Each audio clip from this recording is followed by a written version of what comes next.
قال اللہ تبارک و تعالی فی القرآن المجید والفرقان الحمید اعوذ باللہ من الشیطان الرجیم بسم اللہ الرحمن الرحیم انما كان قول المؤمنین اذا دعوا الى اللہ ورسولہ لیحکم بینہم ان یقولوا سمعنا واطعنا۔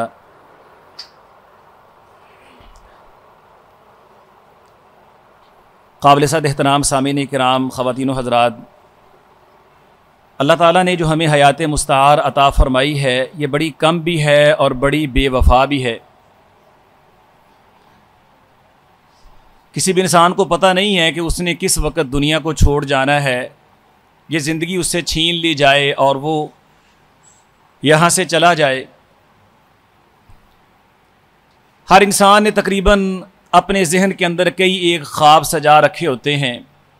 بعض لوگ جو دین سے غافل ہیں، نیک اعمال میں کوتاہ ہیں یا ان سے دور ہیں، انہوں نے بھی یہ پلاننگ کر رکھی ہوتی ہے انشاءاللہ کل پرسوں 6 ماہ بعد سال بعد میں نمازیں شروع کر دوں گا، روزے رکھنے شروع کر دوں گا، تلاوت شروع کر دوں گا، اپنے آپ کو بہتر کر لوں گا، فلاں گناہ چھوڑ دوں گا، فلاں غلط کام ترک کر دوں گا۔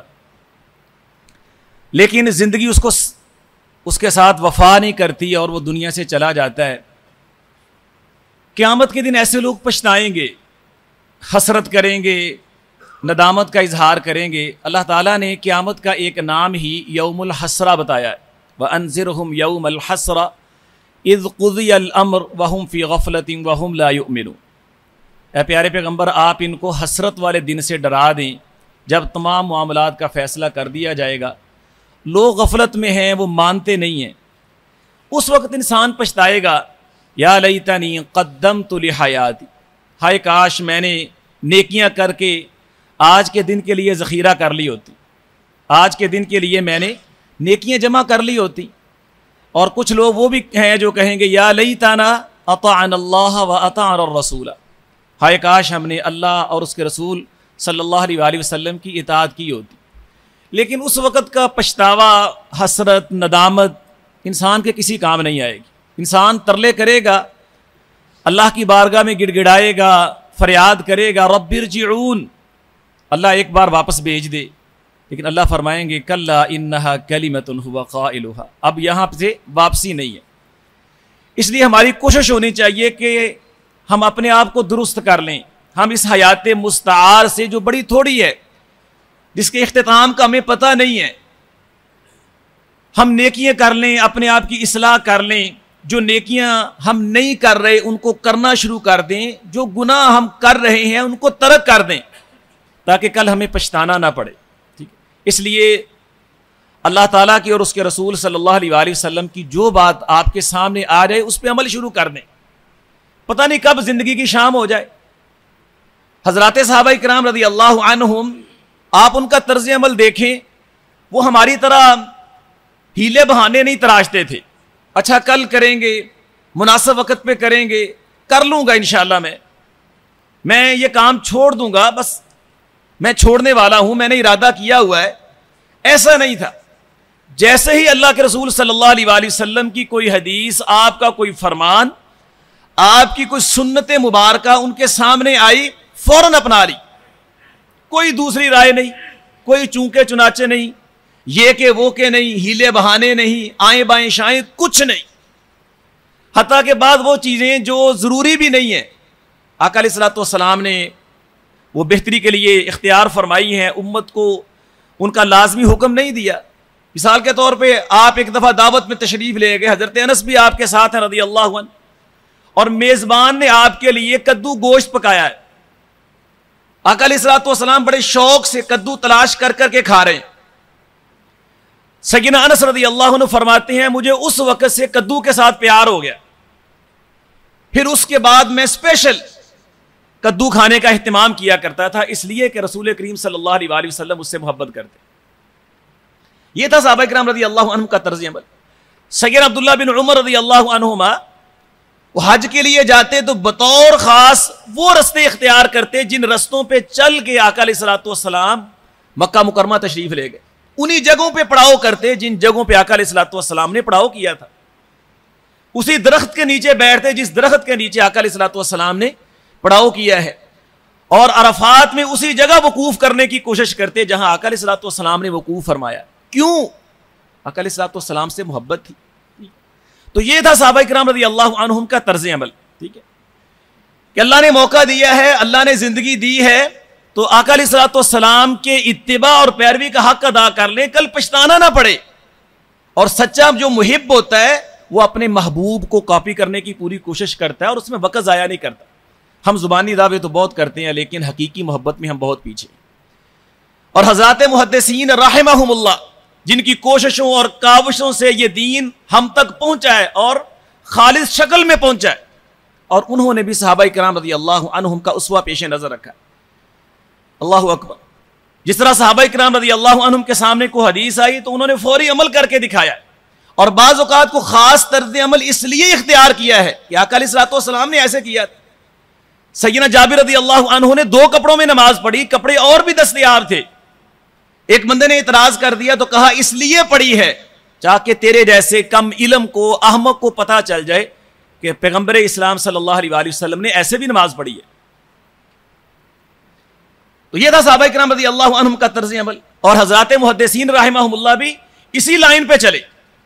خطیب بغدادی رحمۃ اللہ علیہ نے اپنی کتاب الجامع لاخلاق الراوی و آداب السامع میں ایک بڑا ایمان افروز واقعہ ذکر کیا ہے جو اسی طرز عمل کی عکاسی کرتا ہے. بہت بڑے محدث ہیں امام محمد جن کی کنیت ابو عمر ہے, ان کے والد گرامی ابو جعفر بن حمدان رحمہ اللہ وہ بھی محدث ہیں, بہت بڑے محدث ہیں. اور ان کی ایک کتاب ہے صحیح مسلم کا استخراج کیا انہوں نے, المستخرج علی صحیح مسلم.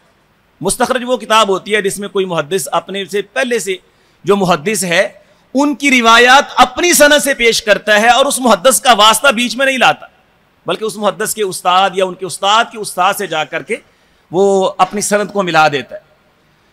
تو امام ابو جعفر بن حمدان رحمہ اللہ جن کی یہ کتاب ہے صحیح مسلم کا جو استخراج انہوں نے کیا, اور ان کے شاگرد ہیں امام ابو عثمان سعید بن اسماعیل رحمہ اللہ, بہت بڑے محدث ہیں.